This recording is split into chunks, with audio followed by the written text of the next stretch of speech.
Alors parlons des parents. Les parents posent la question de l'orientation et du droit à l'erreur.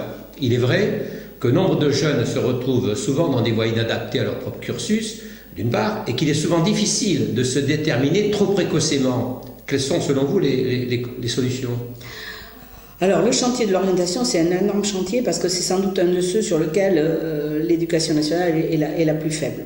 Donc, dans la loi de refondation de l'école, il y a plusieurs mesures importantes qui touchent à la fois l'orientation et qui touchent les parents. D'abord, vous posez le problème des passerelles, c'est-à-dire que, alors d'abord, premier mal français de l'orientation, très souvent des jeunes sont orientés par défaut plutôt que par choix. Donc, ils ne peuvent pas aller dans telle ou telle filière, on les envoie là, et après, il y a les problèmes d'absentéisme, de décrochage et de sortie du système scolaire.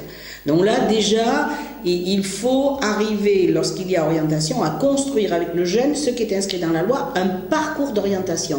C'est-à-dire qu'en amont, leur faire prendre conscience au travers d'actions de sensibilisation que sont les métiers, que sont les professions, par quelle filière on y arrive, parce qu'ils n'ont pas connaissance de ce monde. Ils ont en général connaissance soit du monde professionnel de leurs parents, et là les inégalités sociales alors sont terribles, voilà, soit du monde du rêve, de ce que véhicule la télévision avec le fantasme autour de certains métiers.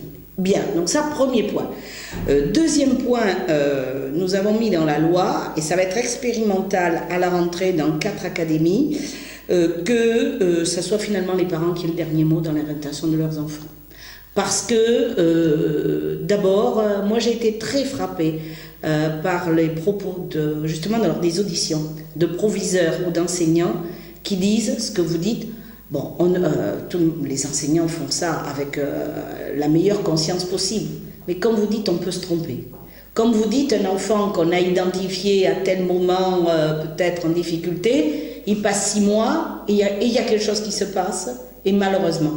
Donc, les enseignants et les proviseurs me disent, on porte une grosse responsabilité. Donc, nous sommes là, les enseignants, les proviseurs, toute l'équipe éducative est là pour dire aux parents, voilà ce que nous pensons, voilà ce que nous percevons de meilleur pour votre enfant, voilà nous ce que nous proposons, mais si les parents ne sont pas d'accord, eh bien peut-être qu'eux, ils ont une connaissance de leur enfant. On sait aussi la manière dont on porte l'ambition de son enfant participe de la réussite. Donc je crois, ça va être expérimental dans 4 académies, je crois que c'est à suivre, parce que ça peut être un grand pas, d'autant que ce que tout le monde me dit aussi, ces commissions d'appel et autres, alors ça mange du temps, ça mange de l'énergie. Si c'est au bout du bout, pour que enfin l'équipe éducative soit désavouée, vaut mieux avoir dès le début posé les bases, essayer de convaincre. Et s'il y a quelques cas récalcitrants, eh bien, oui, les parents assumeront par rapport à leur enfant. J'ai présidé pas mal de commissions d'appel, je vous en parlerai, et je rejoins votre analyse, tout à fait. Mais justement, alors allons plus loin. Le numérique et surtout l'accroissement exponentiel des informations accessibles à tous sur le net rend moins important aujourd'hui l'évaluation de la quantité de savoir maîtrisé que celle de la maîtrise des techniques, d'accès au savoir et du sens critique qui les accompagne. C'est ce que vous avez dit en fait. Oui, tout à fait. Alors dans ces conditions, ne faut-il pas envisager de modifier totalement les modes d'évaluation? Et le problème de l'orientation y est lié. Bien sûr. Et en particulier le baccalauréat, dont on se rend compte aujourd'hui que c'est une véritable usine à gaz, coûteuse, inefficiente, et qui comment dirais-je, qui est une épreuve au sens, je dirais, douloureux du terme pour tout le monde. Pourquoi garde-t-on le baccalauréat tel qu'il est? D'abord, parce que c'est un symbole, vous avez bien compris. Oui. Alors, non, Oui. mais après je dis, voilà, c'est un symbole, c'est un mythe, si on touche au baccalauréat, bon, déjà pour les rythmes, vous voyez ce que ça a donné, donc Bien tout sûr. le monde peut dire que le baccalauréat, ça coûte cher, c'est dépassé. Je pense que là, si on veut avoir du monde dans la rue, c'est efficace. Mais, est-ce qu'il faut le garder tel que? Là est la question. Oui. Voilà, donc que ça soit un rite, alors c'est vrai que le baccalauréat, les orientations sont faites, les attributions souvent... Tout est fait avant. Tout est fait avant, bon. oui. Alors on peut dire que pour les enfants peut-être les plus fragiles, c'est une chance supplémentaire et pour eux le bac peut représenter plus. Bon, maintenant moi ce que j'ai constaté et ce qui m'a été dit et qui m'a m'a halluciné, c'est qu'aujourd'hui, par rapport à il y a 30 ans, on passe le double d'épreuves. Ah oui, et 10 fois plus complexe. Voilà, ça a été exponentiel. Ah, tout à fait. Donc, alors, puisque le baccalauréat, ça peut être une nostalgie du passé, revenons à peut-être à une forme plus simple, avec une part du contrôle continu, voilà, qui peut se faire, et puis une part de 3-4 épreuves finales, fortes. Voilà. Moi, je pense que c'est pas... Voilà, la suppression, ça m'apparaît pas... En tout cas, les esprits sont pas mûrs, comme vous dites, mais il faut se pencher et faire une réforme. À mon avis, ça serait une bonne idée. Je ne suis pas sûr d'ailleurs que la suppression soit effectivement ce qui est demandé, mais qu'en fait, on ne perdure pas à conserver une usine à gaz de cette nature. Exactement. Ça permettra de moins bloquer les professeurs, les établissements, et donc de faire que les élèves ne soient pas dehors dès le début de juin. Moi, je crois qu'il y a beaucoup d'avantages. C'est un chantier. Je reconnais que c'est un chantier. À ouvrir. Mais à ouvrir, et nous avons fait, dans les auditions que j'ai faites au Sénat, j'ai eu beaucoup de propositions que j'ai trouvées intéressantes. Alors bon, parlons des élus. Puisque l'éducation, ça les concerne, bien sûr. Autant d'ailleurs au niveau national, dans la représentation nationale, que dans les territoires. Il faut de temps, disent certains, pour mettre en place des solutions permettant la prise en charge des élèves toute la journée sans donner les moyens. En tout état de cause, les élus locaux, les territoires, devront-ils jouer, selon vous, un rôle plus important dans l'avenir? Et question connexe, si c'est le cas, quel rôle pour l'État? Ah mais de manière, les élus locaux ont un rôle à jouer essentiel parce que le mode de vie a changé justement.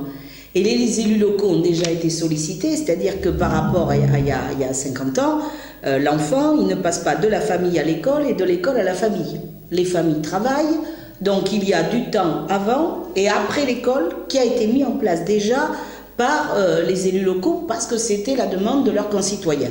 Aujourd'hui, on est en train de passer à un saut qualitatif. C'est-à-dire que les élus avaient beaucoup mis en place des garderies, des accueils périscolaires, et puis aujourd'hui, avec la réforme du temps de l'enfant, on est avec ces projets éducatifs territoriaux qui donc apportent un peu plus de contenu, et en particulier autour de l'éveil artistique, des activités sportives, des activités, je dirais, de citoyenneté, qui participent à la construction justement de la personnalité de l'enfant. Pour cela, il y a une grande différence entre les élus locaux. Il y a ceux qui avaient déjà sauté le pas, parfois dans les quartiers difficiles, parce qu'il y avait tous ces projets éducatifs qui étaient déjà en place, et eux, le passage au rythme ne leur pose pas beaucoup de problèmes. Il y a aussi, et moi je suis étonnée parce qu'en Gironde, il y a une très grande proportion de maires de petites communes qui partent aussi sur les rythmes dès 2013. Pourquoi ? Parce qu'ils ont un tissu associatif, ils ont un tissu culturel autour de leur commune qui est un formidable vivier, il y a une proximité et donc ils peuvent le mettre en place. Après, ceux qui n'avaient pas cheminé à ce point, oui, ils ont été un peu effrayés par ce contenu qu'il fallait mettre, avec aussi les élus, c'est peut-être ils sont victimes, peut-être comme les élèves, dès qu'on parle école, on parle excellence.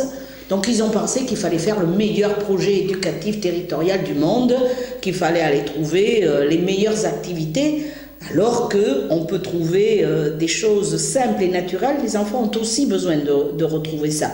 Donc ce travail, ils ont besoin d'accompagnement. Je pense que ça chemine. C'est vrai aussi qu'il y avait des incertitudes de la part de la CAF, des financeurs qui n'ont pas su. Seul l'État a dit on vous accompagne à hauteur de 50 € par élève. La CAF, qui est un très grand partenaire par rapport au temps scolaire, a mis du temps à dire comment elle se positionnait. Tout ça, ça n'a pas aidé. Ça n'a pas aidé les élus. Moi j'ai confiance parce que j'en entends beaucoup qui aujourd'hui disent bon, on n'est pas prêt pour septembre, mais ça y est, on a déjà lancé et donc ça sera fait en 2014.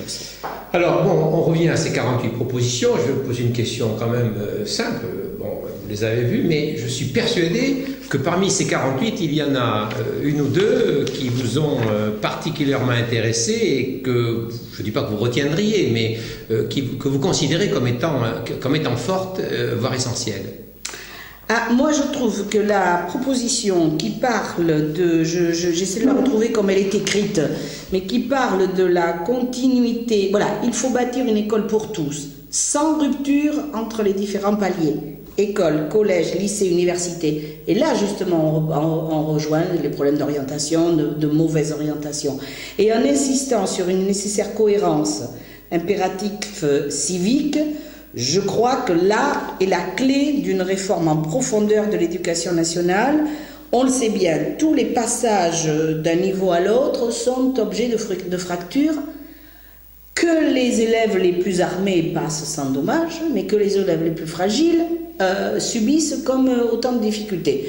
Donc, passer du primaire au collège, et c'est dans la loi de refondation, il faut qu'il y ait ce conseil c'est même plus de cycle, hein, entre justement ces deux niveaux, que des professeurs puissent échanger, qu'on puisse avoir, c'est une vraie révolution cela, que les maîtres de CM2 puissent aller en collège et inversement, donc je trouve que ça c'est essentiel.